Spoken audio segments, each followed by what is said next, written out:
Bonjour et bienvenue sur ce tuto. Il s'adresse essentiellement à tous ceux et celles qui ont choisi de chanter dans une chorale sans la moindre formation musicale. C'est une activité par laquelle tous les talents qui échappent à l'intelligence artificielle sont présents, à commencer par l'erreur sans laquelle Mozart et Einstein auraient été évincés. On y ajoutera la générosité, l'entêtement, la passion et la joie. Bravo d'avoir fait le bon choix. Avec un peu d'effort, vous y apprendrez à lire et chanter une partition. Mais pour autant, il ne s'agit pas d'un traité d'harmonie qui concerne le compositeur essentiellement. L'on ne fera qu'ébaucher ici les connaissances utiles et nécessaires, sans insister outre mesure sur le solfège qui paradoxalement a fait tant de tort à la musique. Deux points importants sont néanmoins nécessaires et suffisants. Connaître et chanter la gamme majeure. Do, ré, mi, fa, sol, la, si, do. La voilà. Déjà connue, encore faut-il la chanter juste ou encore chanter juste. On peut à cette fin s'aider d'une application gratuite pour smartphone comme MyPiano. On pourra y jouer ces différentes notes et contrôler à l'oreille que le do chanté à l'octave est le bon. Si votre tessiture dépasse les 2 octaves, on peut vérifier avec ce piano que l'on chante juste sur une amplitude confortable. Un peu plus loin dans ce tuto, vous verrez comment jouer sur ce piano. Il ne s'agit pas là d'apprendre le piano, mais de jouer les notes qui figurent sur la partition. La première épreuve est donc de reconnaître une note sur la partition et ensuite de la jouer sur le piano. En aucun cas, il ne s'agit de jouer les yeux fermés sur le clavier les notes de la partition. Supposons donc ces 2 points essentiels acquis et maîtrisés, c'est tout. Le reste peut se passer de musique et concerne directement la lecture d'une partition. Comment savoir repérer les notes sur un clavier ou sur une partition et comment les chanter? Facile. Repérer les notes sur un piano. Il suffit de repérer le do, celui du centre du clavier par exemple. Les touches blanches figurent les notes de la gamme do, ré, mi, fa, sol, la, si, do. Les touches noires figurent les mêmes notes diésées en montant la gamme do dièse, ré dièse, fa dièse, sol dièse, la dièse. Remarquez qu'il n'existe pas de mi dièse ni de si dièse. Dans le sens descendant, on parle de bémol pour ces mêmes notes.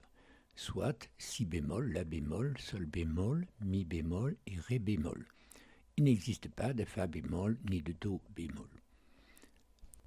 La gamme complète, avec les touches noires ou blanches, est construite de telle sorte qu'il existe toujours le même intervalle de fréquence, à un comma près pour les plus instruits, entre 2 touches consécutives noires et blanches ou blanches et blanches. Pour info, le comma est la plus faible différence de fréquence audible. Passons à un peu moins facile maintenant. Repérer les notes sur la partition. Le cas le plus simple, les notes sont dans leur plus simple apparat. 2 gammes proposées, en clé de sol et en clé de fa pour les basses. Remarquez que dans ce dernier cas, le premier fa est situé au niveau des 2 points du symbole de la clé de fa. Penchons-nous sur la clé de sol. On observe que les notes successives de la gamme se suivent en passant d'une ligne de portée à l'interligne supérieure. Il arrive que certaines notes de la partition soient affectées du symbole dièse ou bémol sur leur emplacement. Il s'agit alors de ce que l'on appelle une altération accidentelle, en français dans le texte. Ces 2 notes altérées sont en rouge et en vert sur cette image. Pour jouer ou chanter ces notes, on s'aidera du piano à ce stade de formation en jouant le la dièse ou le la bémol, soit respectivement une touche adjacente supérieure ou une touche adjacente inférieure. Dans l'image présentée ici, il s'agit du la en rouge et du la en vert. Les notes diésées ou bémolisées se situent au même niveau que les notes et sont affectées du symbole dièse ou bémol. Ce type d'altération accidentelle n'est reconduit que jusqu'à la fin de la mesure concernée. Rien de différent avec la gamme de clés de Fa réservée aux basses. On en arrive ainsi à chanter sa partition. À côté de ces altérations accidentelles, on trouve les altérations à la clé qui permettent au moins une économie d'altération dans l'écriture de la partition. Ainsi, dans le cas représenté dans cette image, toutes les notes Fa, Do et Sol rencontrées sont diésées systématiquement. On peut aussi bien avoir des altérations en bémol.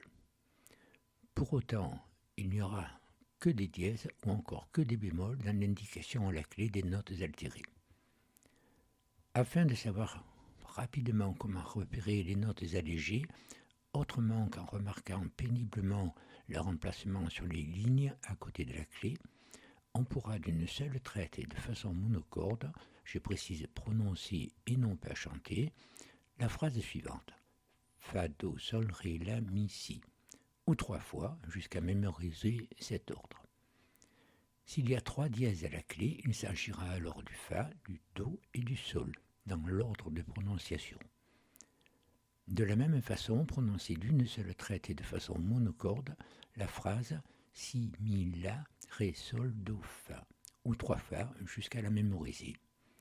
S'il y a 3 bémols à la clé, il s'agira alors du Si, du Mi et du La dans l'ordre de prononciation. On en arrive ainsi à une des difficultés essentielles du chant dans une chorale, en précisant qu'une part très importante du travail est effectuée chez soi. Ce qui suit permettra une avancée très importante dans l'exécution d'une partition. Tirée d'une partition de notre chorale corse, voici une partie réservée au ténor. Remarquez qu'elle est surlignée à cette fin. C'est la moindre des améliorations de la partition pour un suivi plus facile. On va faire mieux. Vous avez la partition sous les yeux et votre piano. En rouge sur la portée, 2 notes se suivent. Pour le débutant, il est souvent difficile de respecter l'intervalle musical écrit, en d'autres termes, la différence de fréquence avec laquelle vous devez enchaîner ces 2 notes. La première opération est très facile. Reconnaître le Fa et le La. Un coup d'œil sur la clé pour voir que seul le Fa est diésé. Pour rappel, Fa, Do, Sol, Ré, La, Mi, Si est l'ordre des altérations diésées. Il existe des moyens de calculer cet intervalle, mais avec le jeu du piano, il suffira d'appuyer consécutivement sur les touches en rouge, Fa dièse, puis La, pour saisir cet intervalle. Comment mémoriser cet intervalle ? Ici, c'est plutôt facile. On peut reconnaître les 2 premières notes de la chanson « Il pleut, bergère ». On inscrira alors sur la partition, sous l'intervalle I, P, B, en vers par exemple. Et voici donc le procédé très simple pour relever les intervalles problématiques et les mentionner par un cycle significatif sur les partitions. Il sera sans doute inutile de surcharger la partition avec tous les intervalles. Seuls les plus délicats seront précisés. Sur les bancs du métro, et sans avoir besoin de piano, comme nous lirions un bouquin, on pourra alors chantonner dans sa tête cette partition. Nous allons donc passer en revue de la même façon tous les autres intervalles, sachant que sur le clavier du piano, d'une touche à la suivante, quelles que soient les couleurs, blanches et ou noires, l'intervalle est toujours d'un demi-ton. Cette image illustre pratiquement tous les intervalles que l'on peut rencontrer dans les partitions. Exemple, un demi-ton. Do, Do dièse. Beethoven, 9e. Peuple des cités lointaines qui rayonnent chaque soir. J'ai mis ici l'accent sur l'intervalle qui sépare peuple et des. C'est cet intervalle-là qu'il va falloir nommer. Nous le nommerons B9E de façon évocative. Notons que cette méthode est valable même pour les basses qui chantent en clé de Fa. Seul le repérage des notes est différent. À ce stade, nous pourrons chanter une partition même sans l'aide d'un clavier et en sourdine sur une banquette de métro. Notons qu'il est facile de chanter juste dans sa tête sans émettre le moindre son. Mais il nous faut apprendre encore quelques rudiments pour une partition plus élaborée comme la suivante, même si la notion de rythme n'a pas été abordée car c'est le chef de chœur qui l'impose. On y reviendra. Nous avons pris jusque-là des rudiments nécessaires et utiles pour lire et chanter une partition particulièrement simple. Passons à plus compliqué. Qu'y a-t-il de nouveau dans cette partition ? Rien, sinon le symbole bécard qui n'est même pas présent dans la partition à 4 voix. Il fallait bien le placer quelque part. Ce symbole, placé devant une note, annule l'effet de dièse ou de bémol programmé dans la clé ou accidentel jusqu'à la fin de cette mesure. De plus, on peut observer la liaison, que l'on retrouve fréquemment dans les partitions. Elle lie deux notes de même hauteur et signifie que l'on chante la première uniquement pendant la durée cumulée de ces deux notes. Mais surtout, invisible mais pourtant si important, on y voit des notes de forme et couleurs différentes, ainsi qu'un élément de silence, le petit rectangle noir. La base du rythme et de la vitesse d'exécution. On peut passer sur le développement qui suit, car c'est au chef de chœur qu'il importe en particulier de fixer le tempo. Néanmoins, si l'on veut s'entraîner chez soi, autrement que par des vocalises, et c'est un aspect indispensable, il faut exprimer les notes et les silences avec la bonne durée imposée par le compositeur. La suite de cette initiation est très importante, car elle concerne le rythme et nécessite donc d'avoir une meilleure connaissance sur la durée des notes et des silences. Pour ne pas effrayer le profane, voici un tableau aussi beau qu'une toile d'araignée dans la rosée du matin. Certes, comme dit précédemment, le chef est à l'ouvrage pour cet aspect développé ici. C'est lui qui impose la pulsation, le rythme et le tempo de la partition, la vitesse d'exécution. Mais si l'on veut s'entraîner chez soi, c'est un aspect indispensable. À cet effet, les valeurs des durées sont déterminées par les différentes écritures des notes et silences. Pour ce qui est des notes, le tableau est explicite et montre bien comment, partant de la noire, la plus fréquente, on apprend que la ronde vaut 4 noirs, la blanche 2, et que c'est cette même noire qui est équivalente à 2 croches ou 4 doubles croches. Notons deux particularités. La note pointée, dont la durée est 1,5 fois celle de la note. Une noire pointée est donc équivalente à 3 croches.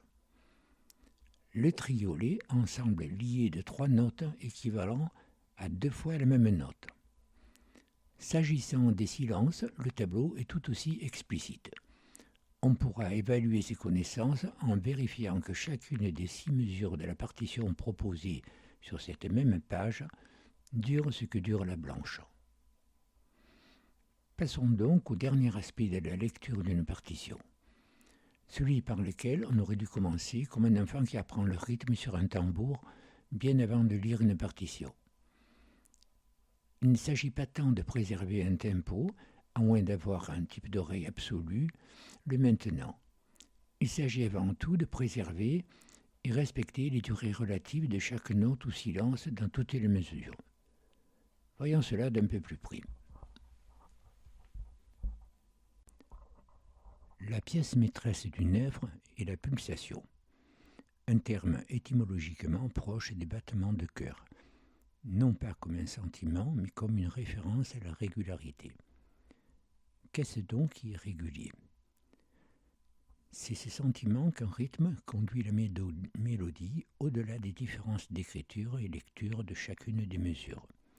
C'est ce qui reste quand on a oublié la lecture du contenu. C'est ce qui nous fait marcher comme un soldat ou valser comme à Vienne. Si l'on marche bien ou pas, c'est qu'alors nous avons bien ressenti la pulsation.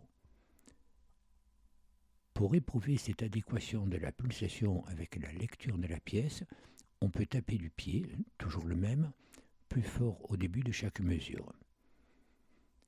Généralement, une petite introduction permet au choriste de s'imprégner de la pulsation.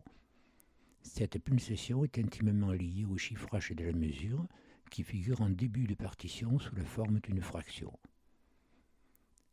Sans rentrer dans les détails mathématiques inutiles, voici les fractions les plus fréquentes. 2 quarts, 3 quarts, 3 huitièmes, 4 quarts ou C et 6 huitièmes qui font le chiffrage de la mesure et nous commencerons par 2 quarts. Ce chiffrage se retrouve dans les marches ou encore les tangos. La mesure vaut 2 noirs, comme on le voit dans la dernière mesure, ou encore 4 croches. Notez le soupir qui vaut une noire. Comme dans tous les exemples qui vont suivre, on peut commencer par déchiffrer la partition et tenter de respecter le rythme en portant son attention sur les durées des notes tout en tapant du pied dans les temps forts. Début des mesures. Afin de s'imprégner du rythme, on pourra égrener les noirs régulièrement avant de commencer la lecture. 1, 2, 1, 2, 1, 2, etc. Mettre en pause pour faire un essai et reprendre pour vérification. La bande son suivante montre le résultat avant de passer aux mesures 3 quarts. Ce chiffrage se retrouve dans les marches ou encore les tangos. La mesure vaut 2 noirs, comme on le voit dans la dernière mesure, ou encore 4 croches. Notez le soupir qui vaut une noire.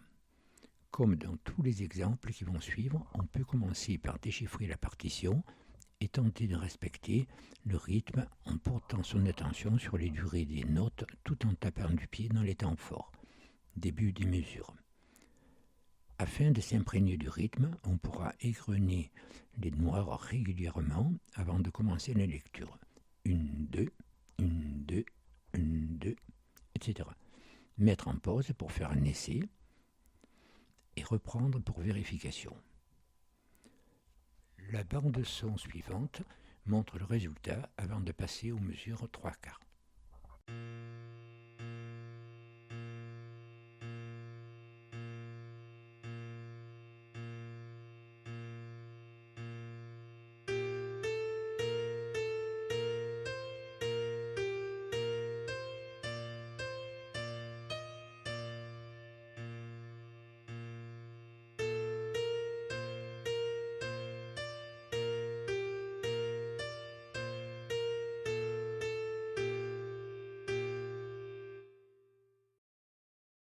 Nous sommes ici dans les mouvements de valse. Même exercice que le précédent, comme le montre l'exemple.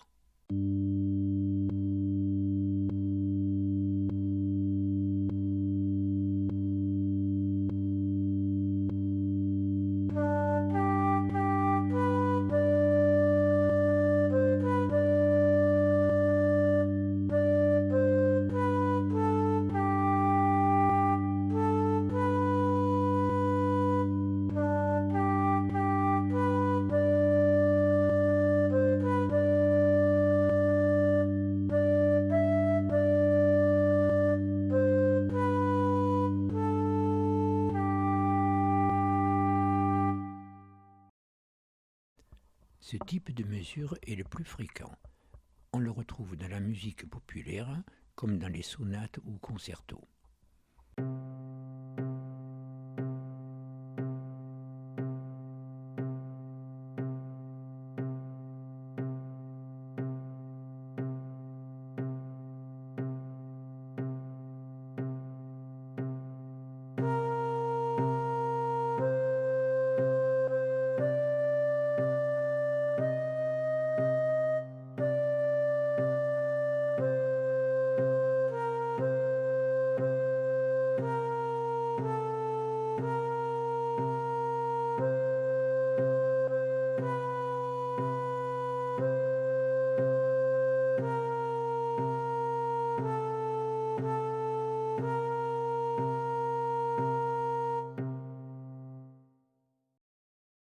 Un autre mouvement de valse.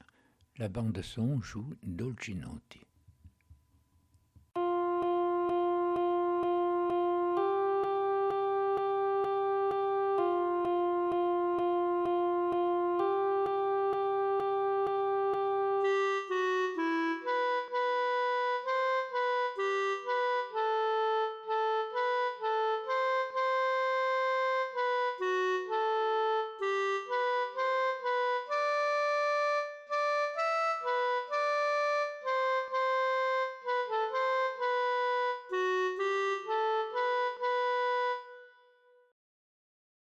Pour en finir avec ce tuto, il ne reste plus qu'un aspect pourtant essentiel et qui n'a aucun rapport avec le solfège. Comment bien chanter? Ou encore, si ce n'est déjà fait, comment mieux chanter? Tout le développement précédent devrait permettre à un choriste débutant de s'entraîner seul devant une partition. Le chef de chœur à lui seul peut imprimer le rythme et la justesse des notes, et l'on peut alors enregistrer le résultat pour des exercices à domicile. Mais le chef de chœur ne pourra pas véritablement chanter à votre place. Il faut réapprendre à chanter. Voici quelques éléments à prendre bien en considération pour une valorisation de sa voix, même s'ils ne sont pas destinés ici à faire de vous un chanteur lyrique. Il ne s'agit pas tant d'une puissance vocale, un microphone peut s'y substituer, que d'un confort vocal, qui peut le plus, peut le moins.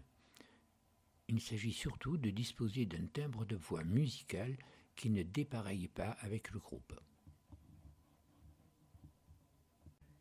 Première étape, apprendre à respirer. Bien se positionner et accomplir des exercices d'assouplissement du cou et du corps. C'est une image bien entendu, mais on veillera par sa position à projeter le son bien horizontalement en fixant en droite ligne un point de repère qui sera le chef de chœur par exemple. Pour bien respirer, il faut respirer par le ventre comme on peut l'observer sur un bébé endormi. On croit qu'il suffit de rehausser les épaules comme le font les hommes pour paraître plus viril. Faux.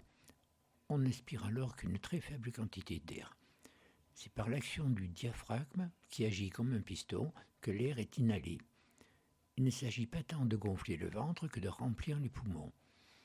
Quand le diaphragme repousse le ventre, il laisse un volume possible d'air bien plus grand qui remplit alors les poumons. Deuxième étape.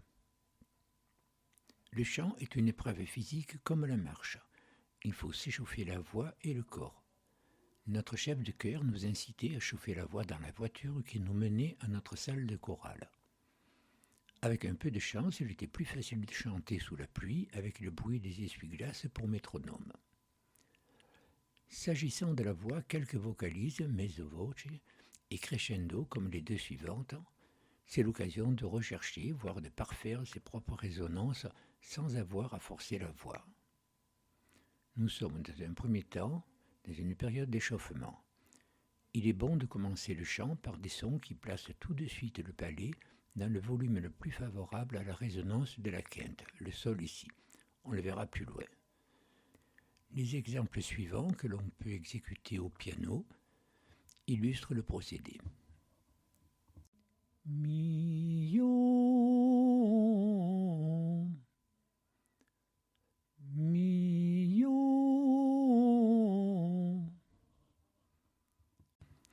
Pour parfaire sa diction des consonnes, on peut s'entraîner à répéter des phrases comme la pureté d'un ciel d'été, d'un ton monocorde, en reprenant un demi-ton au-dessus pour plusieurs passages. Enfin, pour apprendre à bien prononcer les voyelles, je suggère de chanter les premières paroles du Dio vi salvi Regina, comme l'exemple suivant. Dio vi salvi Regina, emat universale. Cette dernière étape est la plus difficile mais la plus valorisante. Au début de l'apprentissage du chant dans une chorale, on a tendance à chanter en sourdine de peur de se faire remarquer par un couac. Quand on commencera à maîtriser la justesse et le rythme, il sera temps de chanter plus fort. Je n'ai pas dit crier, il ne s'agit pas de couvrir les voix de ses partenaires. Il s'agit de trouver les résonances qui apportent un volume plus mélodieux à la voix et moins fatigant. Qu'est-ce que la résonance ? Une expérience toute simple, qui peut être réalisée dans la salle de bain qui bien souvent fait office de studio d'enregistrement. Chantez une note qui vous convient, pas nécessairement un contre-ut, et maintenez-la sans intensité excessive pour quelques secondes après une vraie inspiration pulmonaire comme étudié précédemment. En vous rapprochant ou éloignant du coin de la paroi carrelée, vous sentirez que pour une certaine distance, de l'ordre de 10 à 40 cm selon la fréquence, cette note semble bien plus forte. Ce n'est pas vous qui avez chanté plus fort, ce sont les parois qui ont fait office de caisse de résonance.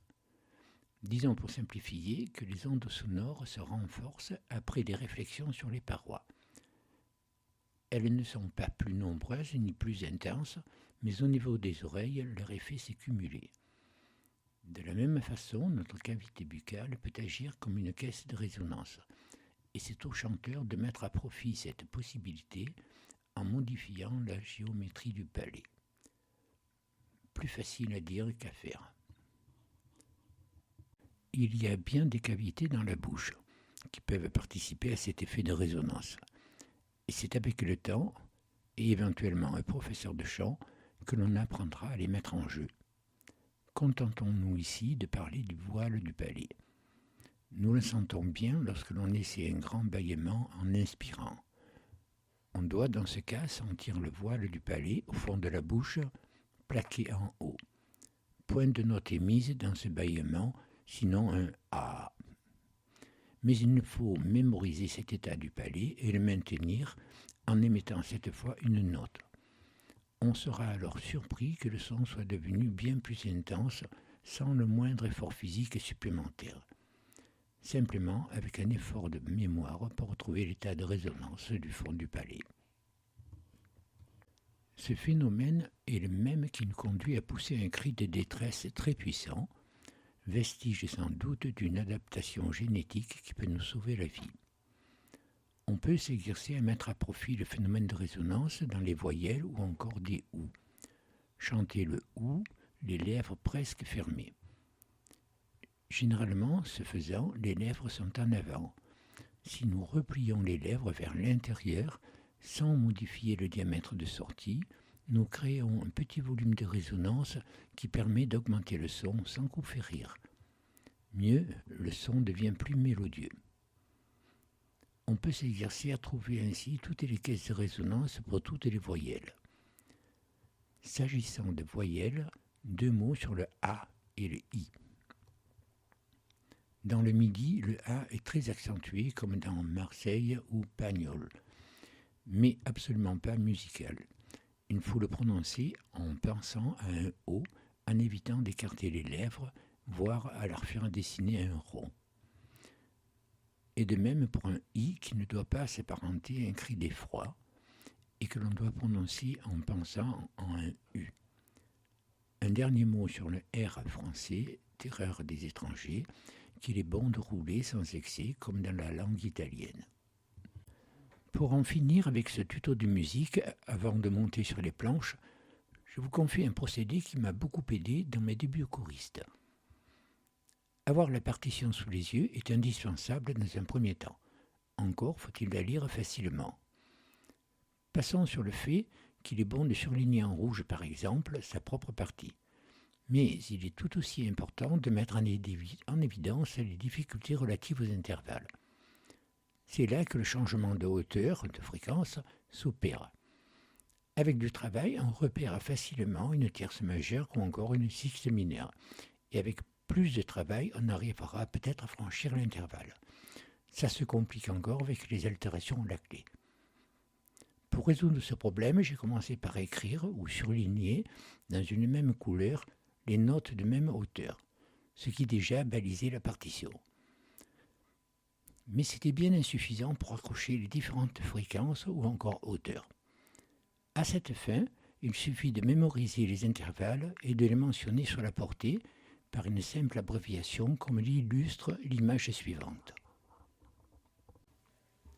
Voici la partition d'un chant bien connu, l'hymne à la nuit. Y figurent tous les conseils étudiés. L'ensemble peut paraître très complexe, mais on se contentera généralement de bien moins de notations. En voici la liste. Premièrement, le surlignage de la portée personnelle, ténor, soprano, etc. Deuxièmement, des couleurs identiques pour les mêmes notes. Troisièmement, les intervalles symbolisés par 3 lettres associés au fléchage descendant ou montant. Ce tuto arrive ainsi à sa fin. J'espère que vous en tirerez le meilleur profit. En guise de remerciement pour m'avoir suivi jusqu'ici, je vous confie une variante de partition qui figure parmi les plus belles de notre chorale et dans laquelle le chant des ténors s'appuie sur celui du baryton. Ici, seule la partie ténor est illustrée d'intervalles. Merci.